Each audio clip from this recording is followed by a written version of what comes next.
brain surgery. It's a great excuse for a lot of things. You're like, oh. So, just to tell you a little bit about my medical timeline, if you will. I was breastfeeding Hobie. He was 7 months old. And I had super long hair, and I was like in a rocker, and I was breastfeeding him, and I found this weird thing, and I called my girlfriend, and she said, oh, it's probably a clogged milk duct. And I was like, oh, okay. And she said, get some udder salve. So I was like, all right, you know.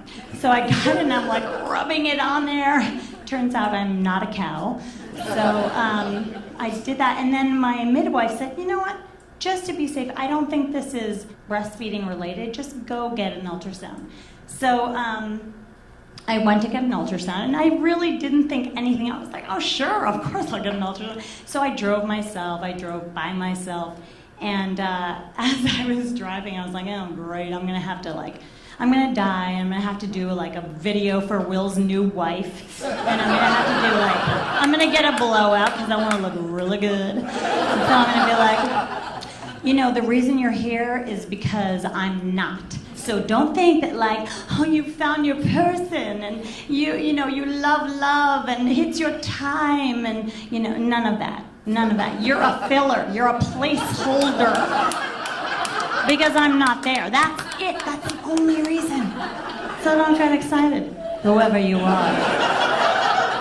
So my hair fell out. I became hairless, like one of those weird cats, you know?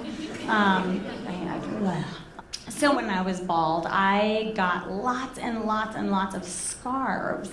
And, you know, I love scarves, but I don't know how to wear them. So I was out to dinner, and I was like, I know what I'm doing. I'm wearing a scarf. And I wrapped it up around my head, and then I turned to Will, and I said, it's sliding, isn't it? I can feel it sliding. That's sliding! I had 3 brain surgeries. I stayed in the hospital for 30 days, and when I got out, I had a walker, and I couldn't drive, and I had someone washing me, you know. Someone was washing me. And now, knock wood, I can drive, and I probably shouldn't. I'm like the little old lady or someone who like pulls out right in front of you and doesn't look, and they're like, I hope nobody hits me! So when I'm on the phone with my mom, I call my mom all the time, and she starts every phone call with, do you want to hear something horrible? And I'm like,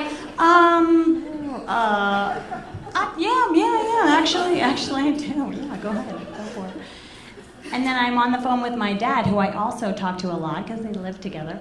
So I talked to him, and I was talking to my dad, and all of a sudden I heard something. I was like, whoa, Dad, are you peeing? And he goes, you caught me. I caught you? I don't want to catch, like, thanks for that image, but I don't want to catch you.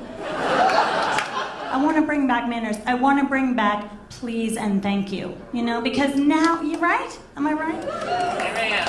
That's such a classical. Am I right, folks?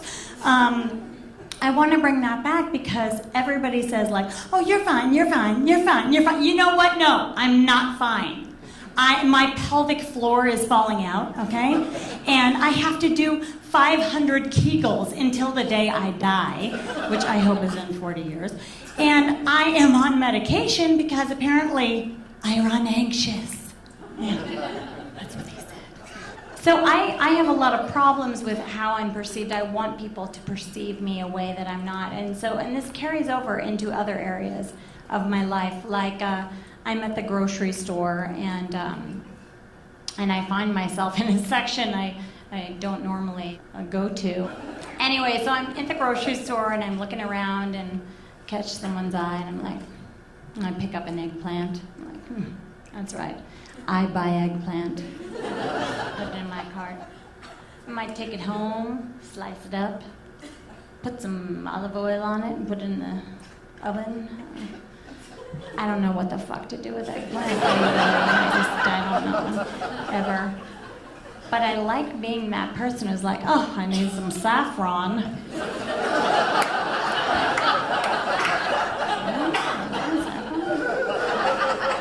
Have you guys ever had facing death sex? It's really great.